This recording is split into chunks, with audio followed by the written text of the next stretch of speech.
আল্লাহ একদিন আজরাইলকে জিজ্ঞেস করলেন, হে আজরাইল, বনি আদমের রূহগুলো তুমি কবজ করেছো, দায়িত্ব তোমার।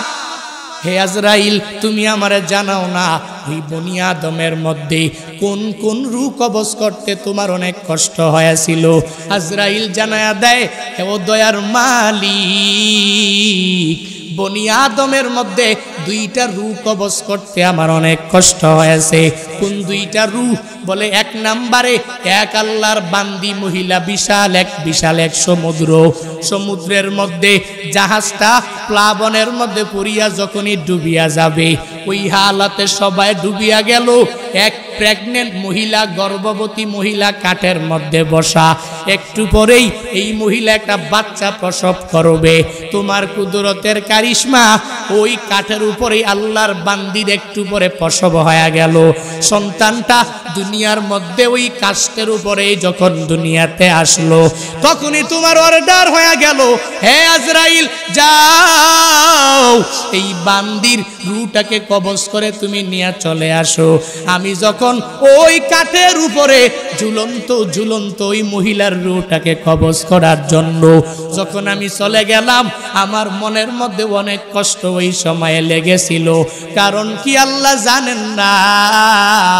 কারণ হলো এই কাঠের মধ্যে যে এই বান্দি সন্তানটা, ওই সন্তানের কি উপায় হবে, কই যাবে? কারণ দুনিয়াতে তার মা থাকবে না। মা ছাড়া সন্তানেরা যেই পরিমাণ পাগল পারা হয়ে যাবে, হে বান্দারা ওই হসপিটালের বেডের মধ্যে গিয়া দেখবেন ওই জায়গার মধ্যে কত মায়েরা ডেলিভারির সময় দুনিয়া থেকে বিদায় নিয়ে চলে গেল। সন্তানেরা কত কষ্ট করে লালিত পালিত হয়ে গেল, কারণ দুনিয়াতে মা নাই।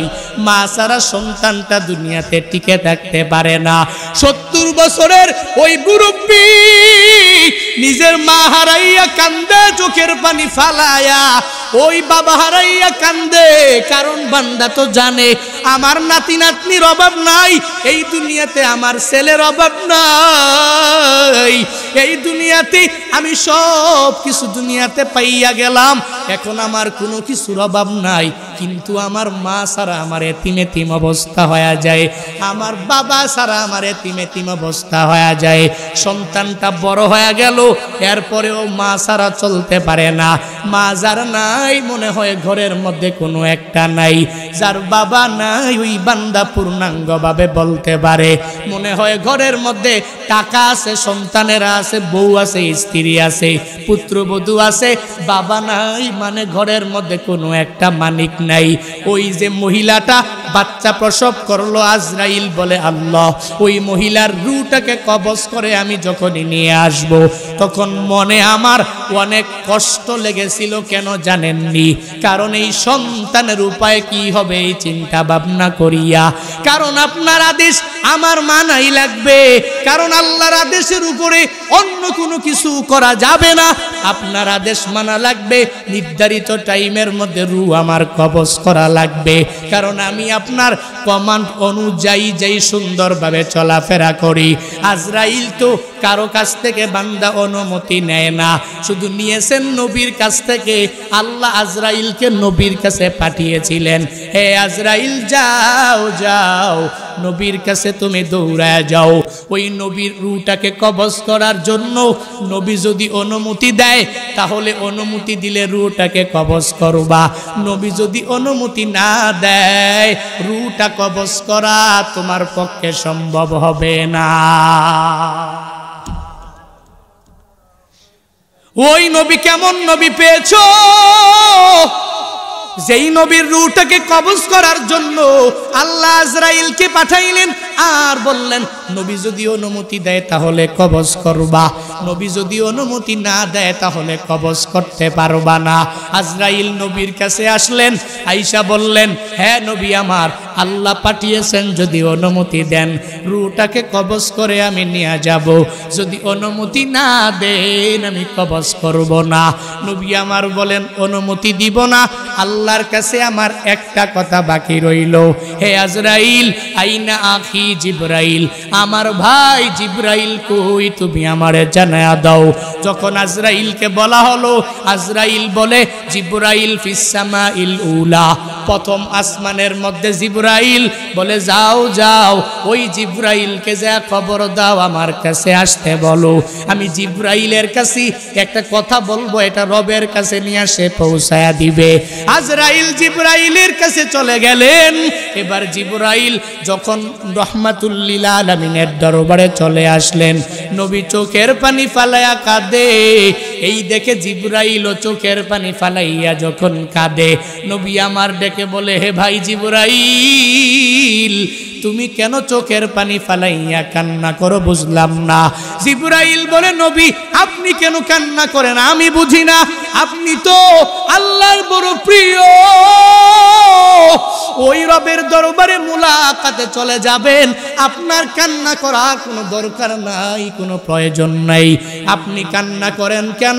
যখন জিবরাইল নবীকে জানায়া দেয়, নবী আপনার তো কান্না করার কোনো প্রয়োজনই নাই, ওই রবের মুলাকাতে যাবেন, ওই রবের সাক্ষাতে আপনি চলে যাবেন, তাহলে কান্না তো আপনার দ্বারা মানায় না গো নবী আমার।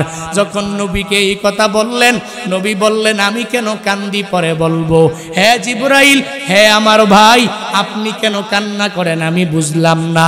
জিবরাইল দেখে বলে, পয়গম্বর,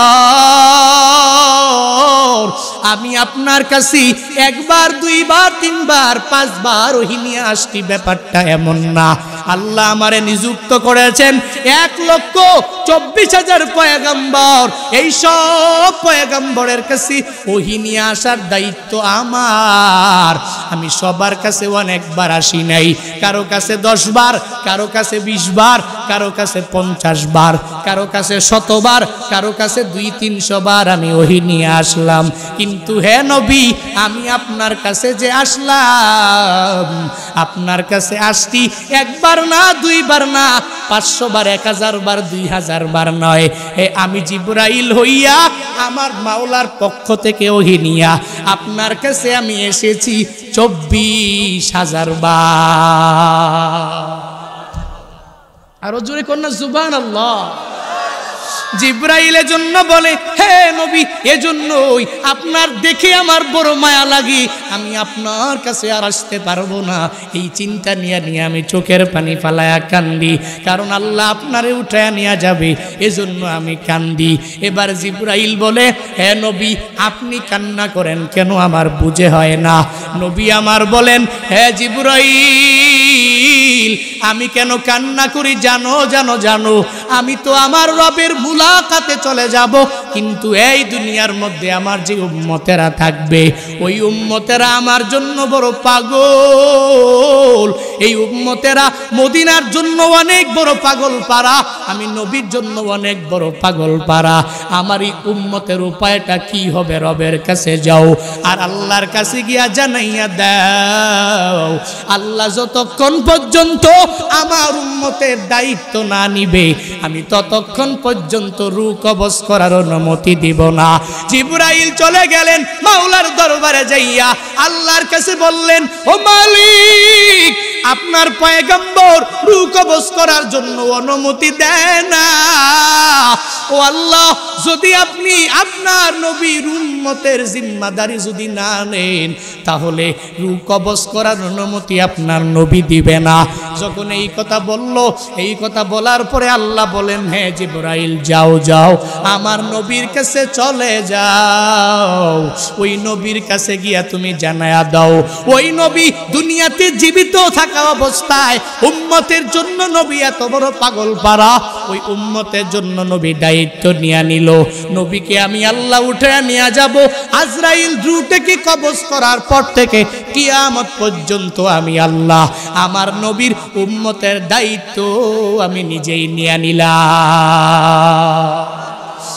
ইমামুল আউয়ালিন ওয়াল আখিরিন, বহরে সদকা রহমাতাল লিল আলামিন, শুধু ওজুদাস রহমাতাল লিল আলামিন, মসজিদে উ শুধ হামারু এ জমিন, সৈয়দুল কৌ নেই নে খতমুল মুরসালিন আখিরামত বুদে ফখরুল আউয়ালিন।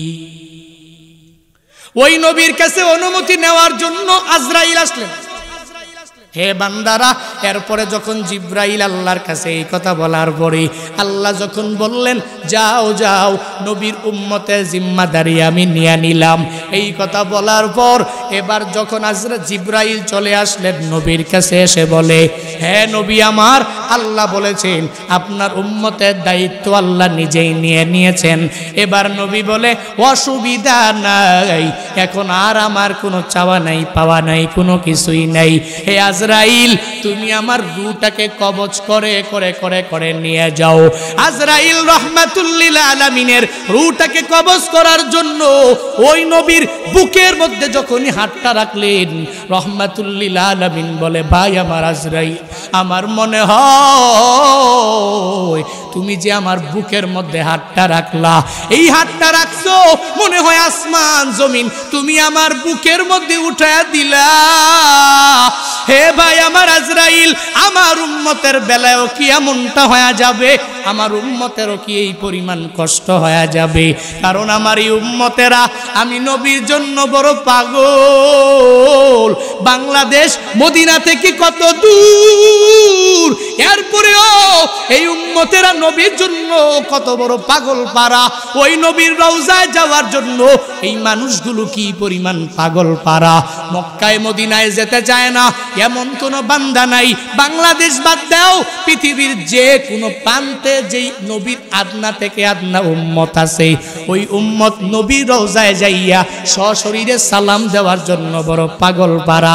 কত বান্দা টেলিফোন করে বলে, হুজুর ওই যে মক্কায় গেলেন মদিনায় গেলেন, আমার টাকা নাই, আমার এবিলিটি নাই, আমি মক্কায় যেতে পারি না, মদিনায় যেতে পারি না, আমি আমার নবীর রওজা মুবারকের সামনে যাইয়া সশরীরে আমি নবীরে সালাম দিতে পারি না, আমার জন্য দোয়া করবেন। আমি জীবনে একবার হলেও যাতে করে মদিনার মধ্যে যেতে পারি, আমি যাতে করে জীবনে একবার হলেও মক্কায় যেতে পারি।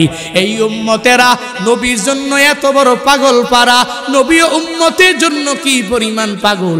নবী আমার ডেকে বলে, হে আজরাইল শুনে নাও, আমার উম্মতের বেলায়ও কি একই পরিমাণ কষ্ট হয়ে যাবে? আজরাইল বলে, নবী না না না, আপনার উম্মতেরা যদি আপনার সুন্নতের উপরে আমল করে করে যদি দুনিয়ার মধ্যে চলতে পারে, আপনার রবের আদেশ মানিয়া মানিয়া যদি চলতে পারে, ওই রবের ক্ষমা নিয়ে যদি সামনে আগাইয়া যেতে পারে, তাহলে শুনেন নবী আমার, এদের জানটাকে এদের রূহটাকে কবজ করার সময় তারা উপলব্ধিও করতে পারবে না, তারা টেরও পাবে না। ছোট্ট বাচ্চা মায়ের কুলের মধ্যে যেরকম ভাবে দুধ পান করে, ওই ছোট্ট বাচ্চার কোনো টেনশন নাই, কোনো চিন্তা নাই, ঠিক একই রকম ভাবে দুনিয়াতে যেই বান্দা মুমিনে কামেল হয়ে যাবে, নবী আপনার খাঁটি উম্মত হয়ে যাবে, এরকম কষ্ট হবে না, সুখে শান্তিতেই এদের রূহটাকে কবজ করা হবে। তবে নবী, যারা দুনিয়াতে আপনাকে মানবে না, আল্লাহর আদেশ অনুযায়ী নিজের জিন্দেগিটা চালাবে না, হে নবী, যারা দুনিয়াতে আপনার কমান্ড অনুযায়ী যেই সুন্নতের আমলগুলো যারা করতে পারবে না, নবী তাদের বেলায় একই রকম করা হবে না। বলে একটা জীবন্ত খাসি, ওই খাসিটাকে যদি কোনো বান্দা জবাই না করে, আস্ত যদি ওই খাসির চামড়াটা যদি ছিলে ফেলে, যেই পরিমাণ কষ্ট খাসিটার হয়ে যাবে, এর চাইতেও বেশি কষ্ট হয়ে যাবে। যেই বান্দা নামাজ পড়ে না, যেই বান্দা রোজা রাখে না, যেই বান্দা নেক আমল করে না, তার এর চেয়েও বেশি বান্দা কষ্ট হয়ে যাবে রূহটা কবজ করে। তো বারংবার বলি, নবীর বেলায় অনুমতি নেওয়া হইল, আজরাইল আসলেন নবীর বেলায় নিলেন, তোমার বেলায় আমার বেলায় কশিন কালেও নেওয়া হবেনি, হবেনি নেওয়া। ওই যে আল্লাহ আজরাইল রেজি গাইলেন দুইটা রূহ কবজ করতে, তোমার কষ্ট হয়ে গেল। এক নম্বরে ওই কাষ্টের উপরে ওই মহিলার রূহটাকে কবজ করতে কষ্ট হয়ে গেল। দুই নম্বরে কোন রূহ? আজরাইল জানায়া দেয়, হে আল্লাহ, বাদশা সাদ্দাত 300 বছর লাগাইয়া কত দামি কল্পিত স্বর্গ দুনিয়াতে বানাইলে, কত টাকা পয়সা দিয়া কত কষ্ট করিয়া এত বড় কল্পিত স্বর্গ দুনিয়াতেই স্বর্গ বানালেন, এত সুন্দর করে বানালেন। ওই বাদশা সাদ্দাদ ওই জায়গার মধ্যে যেতে পারে নাই। যখন নিজের ঘোড়াটা নিয়া সব কাজ কমপ্লিট করে স্বর্গের মধ্যে ঢুকবে, একটা পা ঘোড়ার উপরে আর একটা পা তার স্বর্গের মধ্যে রাখলো। এমন অবস্থায় আল্লাহ বলেন, হে আজরাইল যাও যাও, ওই সময়ে সাদ্দাদের রূহটাকে তুমি কবজ করে নিয়ে আসো। আজরাইল বলে, মালিক ওই সময়ে সাদ্দাদের রূহটা কবজ করতে আমার কষ্ট লেগেছিল। কারণটা কি জানেননি? কারণ হলো এত কষ্ট করিয়া টাকা পয়সা দিয়া স্বর্গ বানাইলো, এই স্বর্গের মধ্যে ঢুকার মতো অ্যাবিলিটি তার হয় নাই।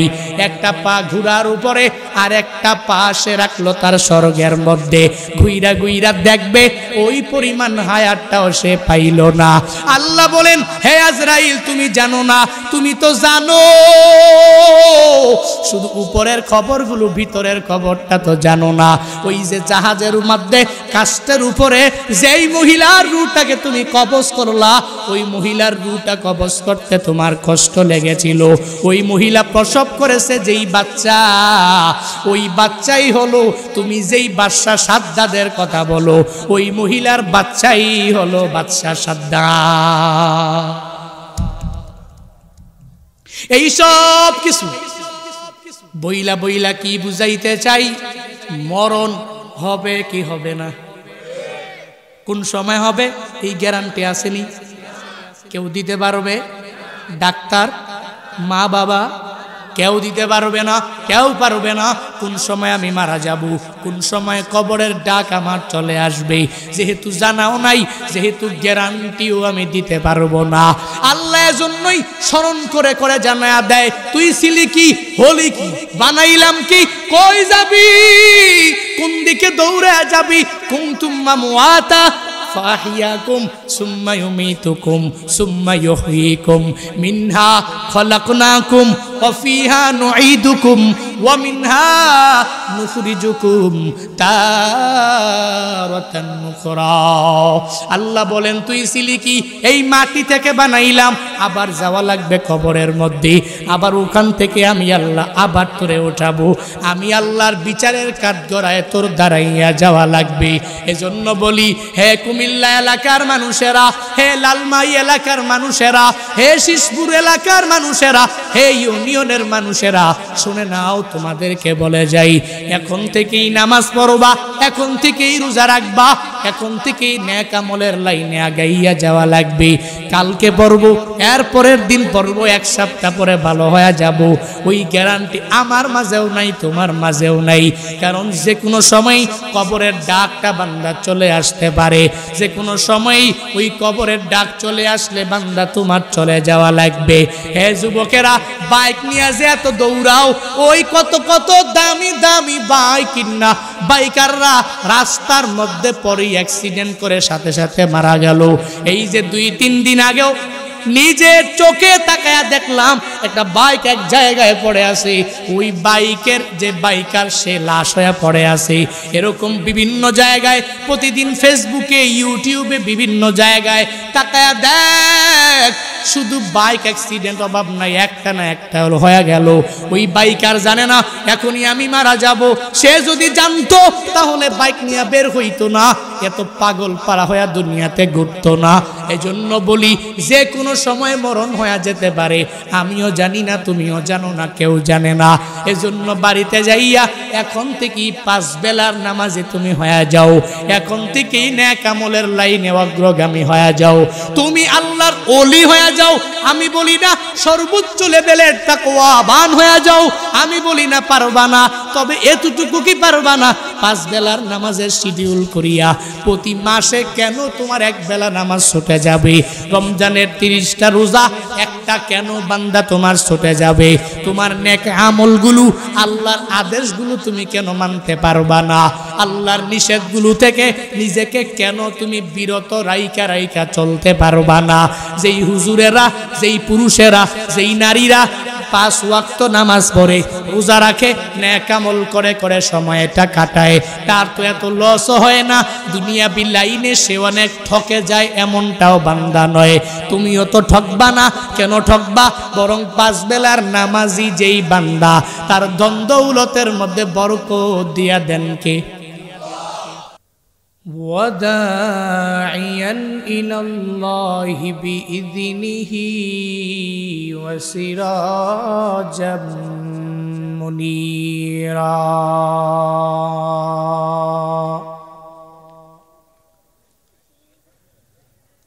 أما بعد فأعوذ بالله من الشيطان الرجيم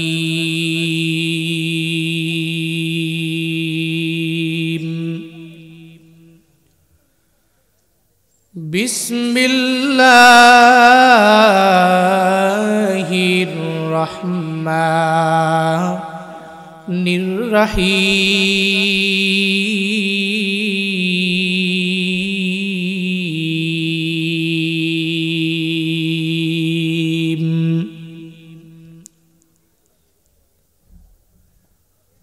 وسارعوا إلى مغفرة من ربكم وجنة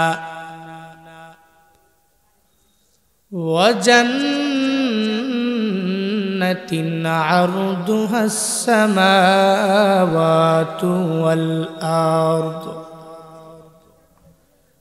أعدت للمتقين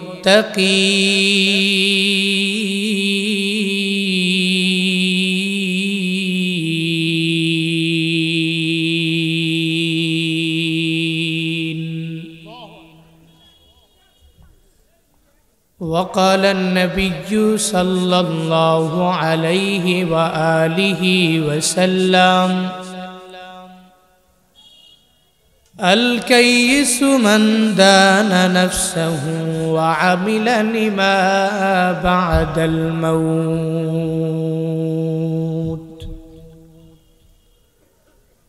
أو كما قال النبي عليه الصلاة والسلام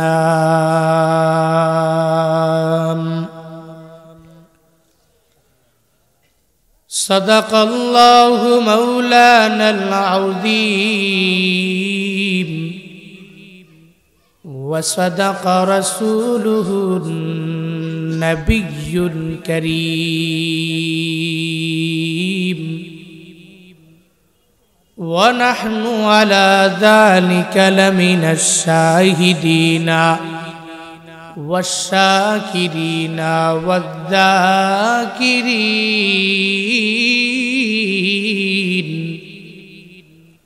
والحمد لله رب العالمين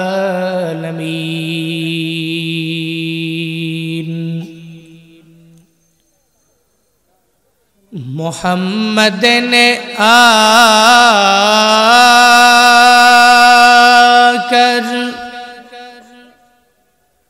کفر کو مٹایا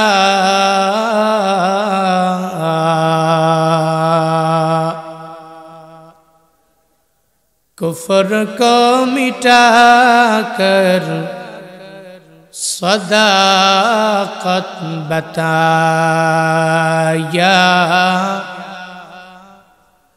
کفر کو مٹا کر صداقت بتایا بلغ العلا بکمالہ کشف الدجى بجمالہ حسنت جميع خصاله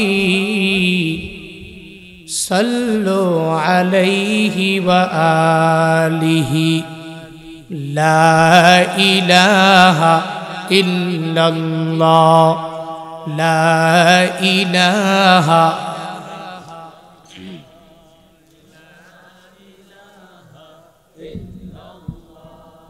লা ইলাহা ইল্লাল্লাহ লা ইলাহা ইল্লাল্লাহ লা ইলাহা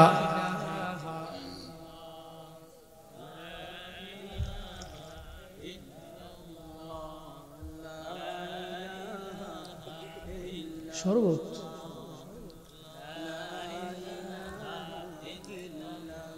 سبحانك لا علم لنا إلا ما علمتنا إنك أنت العليم الحكيم رب اشرح لي صدري ويسر لي أمري واحلل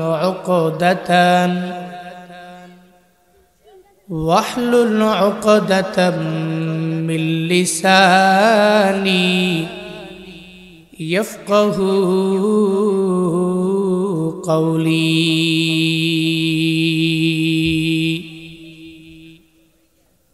رب زدني علما رب زدني علما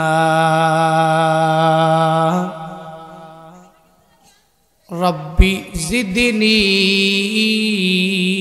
علما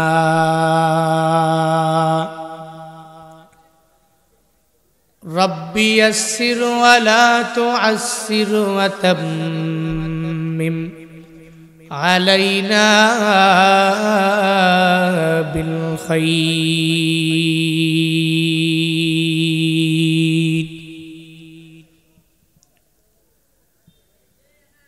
बातिल से दबने वाले आए आसमान ही हम बातिल से दबने वाले आए आसमान ही हम सुबार कर चुका है तो इम्तिहा हमारा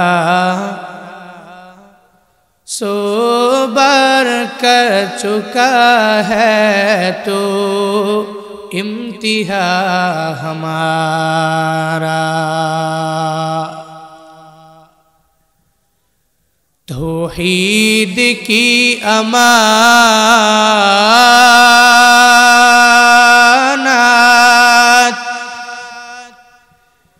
सीनों में है हमारे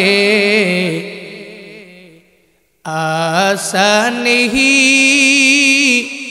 मिटाना नामो निशा हमारा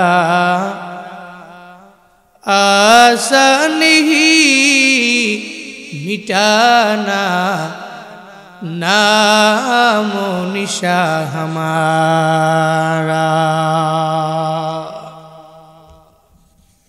अल्हम्दुलिल्लाह शिशपुर जामिया कारिमिया केरातुल कुरान माद्रासार उद्योगे आयोजित 12তম বার্ষিক ওয়াজ ও দোয়ার মাহফিলের আজ 15 জানুয়ারি 2023 আজিমুশান বরকতপূর্ণ রহমতপূর্ণ এই মজলিসের সম্মানিত প্রধান বক্তা আন্তর্জাতিক খ্যাতি সম্পন্ন মুফাসসিরে কোরআন বিশিষ্ট ইসলামী চিন্তাবিদ নাগাইশ দরবার শরীফের সম্মানিত গদ্দিনিশিন পীর সাহিব হযরত মাওলানা মুশতাক ফয়েজি সাহিব দামাত বরকতুহুম আজকের মাহফিলে অনেকেই কথা বলেছেন, সামনে বলবেন সুমধুর কণ্ঠস্বর বিশিষ্ট ইসলামী চিন্তাবিদ হযরত মাওলানা মাহমুদুল হাসান সাহিব দামাত বরকতুহুম জামিয়া কারিমিয়া ঢাকা। আজকের মাহফিলের সম্মানিত সভাপতি মেন্স ওয়ার্ল্ডের সম্মানিত এমডি আলহাজ মোহাম্মদ আব্দুল হান্নান সাহিব। আজকের মাহফিলের আমন্ত্রিত অতিথি রয়েছেন ২ নং চৌয়ারা ইউনিয়ন পরিষদের সম্মানিত চেয়ারম্যান জনাব হাজী আবুল কালাম আজাদ সোহাগ সাহিব, ২ নং চৌয়ারা ইউনিয়ন পরিষদের ৫ নং ওয়ার্ডের সম্মানিত মেম্বার জনাব মোহাম্মদ রফিকুল ইসলাম সাহিব। আজকের মাহফিলের সৌজন্যে রয়েছেন যিনি শিশপুরের কৃতি সন্তান, থাকে মালয়েশিয়ায়, প্রবাসী মালয়েশিয়া, মোহাম্মদ নাজমুল হাসান ফজল সাহিব। একটা মাহফিল সফলতার সর্বোচ্চ শিখরে পৌঁছানোর লক্ষ্যে মাহফিল কমিটি যেই পরিমাণ কষ্ট করে, দৌড়াদৌড়ি, অনেক টেনশন, অনেক চিন্তা, অনেক স্ট্রাগল, অনেক কষ্ট ক্লেশের বিনিময়েই একটা মাহফিল দাঁড়িয়ে যায়। হুটহাট করে চাইলেই এই মাহফিল অ্যারেঞ্জ করা, আঞ্জাম দেওয়া কারো পক্ষেই সম্ভব নয়। বরং একটা মাহফিল আয়োজন করতে কতদিন আগ থেকে প্রত্যেক বক্তার কাছ থেকে ডেট নিয়ে কনফার্ম করে, তারপরে কোন বক্তার শিডিউল কোন সময়ে, বাদাল মাগরিব কোনজন, বাদাল এশাকে, রাত 9:30 কে, 10টায় কে, আখিরি মুনাজাত দিবে কে, সুন্দরভাবে একটা মাহফিল সফলতার সর্বোচ্চ শিখরে পৌঁছানোর লক্ষ্যে যেই পরিমাণ শ্রম দেওয়ার কমিটিরা দিয়ে থাকেন। আজকের এই মাহফিলটি একটা মাদ্রাসার উদ্যোগের মাহফিল, এবং এই মাহফিল শুধু 1 বছর 2 বছর না, 12তম বার্ষিক ওয়াজ মাহফিল। মানে হলো এই মাদ্রাসার বয়স কি 12 বছর। মাদ্রাসা যেদিন থেকে হয়েছে প্রতি বছর এক নাগারে, প্রতি বছর বছর একটা মাহফিল হয়, হতে হতে এটা এখন 12তম বার্ষিক হয়েছে। অটোমেটিক্যালি হয়ে যায়নি। মাদ্রাসার কমিটি অবশ্যই আছে, মাহফিল কমিটি অবশ্যই আছে, সভাপতি, সেক্রেটারি, ক্যাশিয়ার সব মিলে কমিটিদের অনেকগুলো সদস্য আছে, এলাকার যুবকেরা আছে, যাদের অক্লান্ত পরিশ্রমের মাধ্যমে আজকের এই মাহফিল দাঁড়িয়েছে। এত সুন্দর একটি সুন্দর জায়গা যেখানে বসে কোরআন এবং হাদিসের কথা শোনা যায়। এই সুন্দর ব্যবস্থা আপনাদেরকে যারা করে দিয়েছেন, ওনাদের উপরে আপনারা খুশি না বেজার? এত আসতে বললেন, খুশি না বেজার? কম না বেশি? সবার জন্য একটু দোয়া দরকার আছে না নাই? একটু শুরুতেই মাহফিল ব্যবস্থাপনা কমিটি, বক্তা, শ্রোতা প্রত্যেকের জন্য মন থেকে অন্তর খুলে দোয়া করি, আল্লাহ প্রত্যেককে দুনিয়া আখেরাত উভয় জগতে কল্যাণকামীদের অন্তর্ভুক্ত বানায় দেন। সকলে পড়ি আমিন। আরো জোরে পড়েন।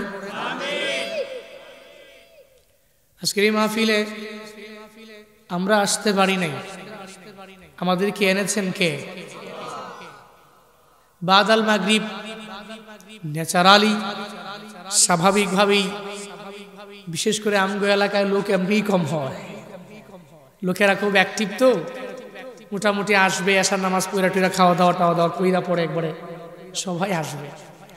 এরপরেও বাদ মাগরিব বয়ান শোনার জন্য আপনারা যারা এখানে এসেছেন, আপনারা নিজেরা আসতে পারেন নাই, আপনাদেরকে তৌফিক দিয়েছেন কে?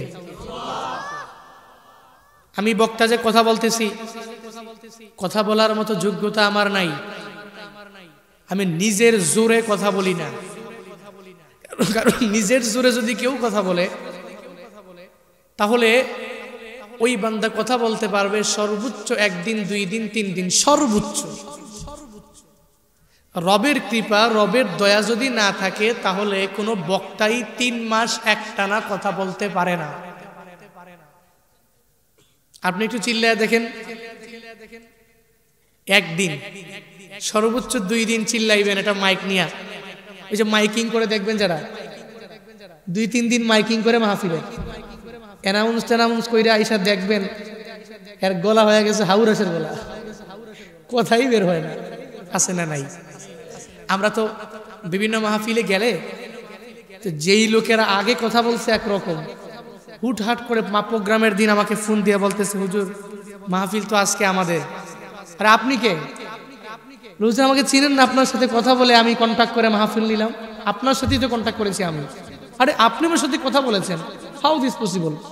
আপনার ভোকাল কর্ড এমন কেন, সাউন্ড এমন কেন? হুজুর 2 দিন মাইকিং করছি, অবস্থা পুরাই গরম, এখন মুখ দিয়ে কথাই বের হয় না। এই জন্য নিজের জোরে কথা বলা যায় না, তৌফিক দেয় কে? সবাই বলেন আল্লাহ। আমি বক্তার কথা বলার মতো যোগ্যতা নাই, আমাকে তৌফিক দিয়েছেন আল্লাহ, বিধায় আমি কথা বলতে পারছি।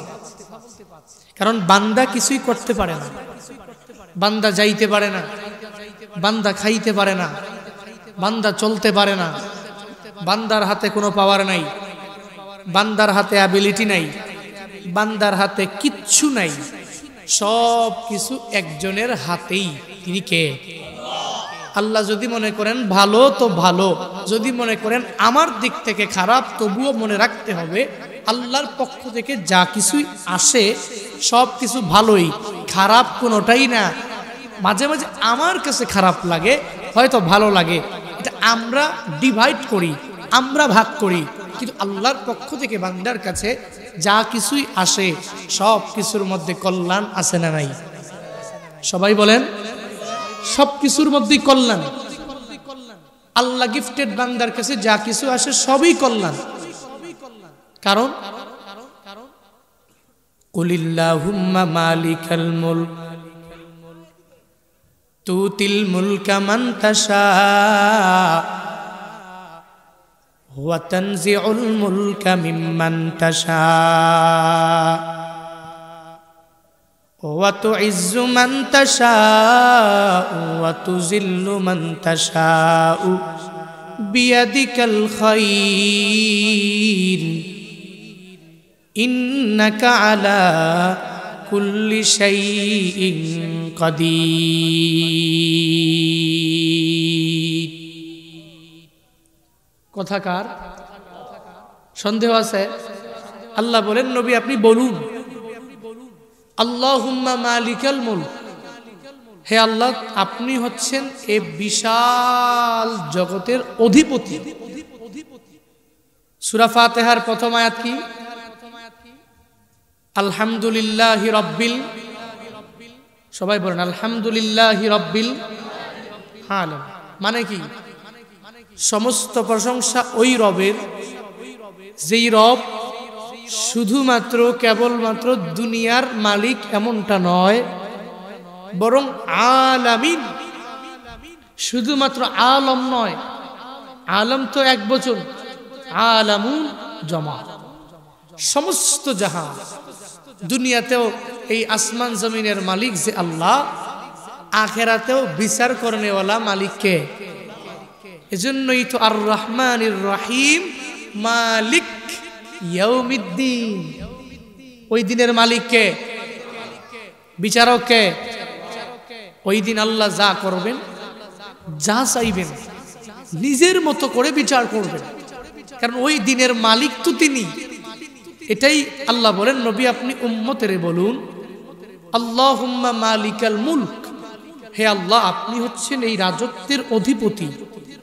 তুতিল মুলকা মান তাশা, যাকে ইচ্ছা তাকে আপনি রাজত্ব দেন। ওয়া তানজিউল মুলকা মিম্মান তাশা, আবার যাকে ইচ্ছা তার কাছ থেকে ক্ষমতাটা ছিনায় আনেন। অত ইজ্জু মান তাশা, যাকে ইচ্ছা তাকে সম্মান দেন। অত জিল্লু মান তাশা, যাকে ইচ্ছা তাকে আপনি তো জিল্লতি দেন, মানে মর্যাদার আসন থেকে নামায়া দেন, বেইজ্জতি করেন। সকল কিছুর ক্ষমতা তো আপনার হাতেই, সকল কিছু বলে আল্লাহ বলেন নবী উম্মতেরে বলুন বিয়াদিকাল খায়র, সকল কিছুর উত্তমতা, খায়রাত, সফলতা একজনের হাতে। তিনি কে? এটাই বুঝাতে চাইলেন ইন্নাকা আলা